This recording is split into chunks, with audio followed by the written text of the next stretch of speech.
மாண்புமிகு உறுப்பினர் கோ செந்தில்குமார்.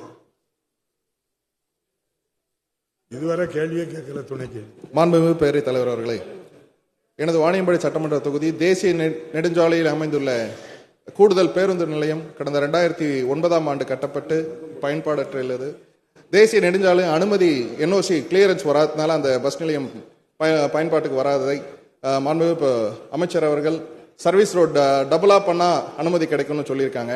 மாண்புமிகு அமைச்சர் அவர்கள் ஏன்னா 2009 கிட்டத்தட்ட 15 ஆண்டுகளும் அந்த பேருந்து நிலையம் மூடப்பட்டு இருக்கு. மாண்புமிகு பேரவைத் தலைவர் வாயிலாக அமைச்சர் அவர்களை அரசு மேற்கொள்ளுமா என கேட்டமர்கிறேன். மாண்புமிகு அமைச்சர். மாண்புமிகு பேரவைத் தலைவர்களே, நம்முடைய சட்டமன்ற உறுப்பினர் குறிப்பிட்டது போல அந்த தேசிய நெடுஞ்சாலையினுடைய ஒரு பகுதியிலே முழு நகரப்பகுதி இருக்கிறது, இன்னொரு பகுதியில் நகரம் இல்லாத பகுதியில் அந்த பேருந்து நிலையம் கட்டப்பட்டிருக்கிறது. அந்த மாவட்டத்தினுடைய பொறுப்பு அறிஞர் காரணத்தினால் அங்கே உள்ளூரில் இருக்கிற நகர மக்களின் இடத்திலே ஏற்கனவே தொடர்ந்து வலியுறுத்தி கொண்டிருக்கிறார்கள்.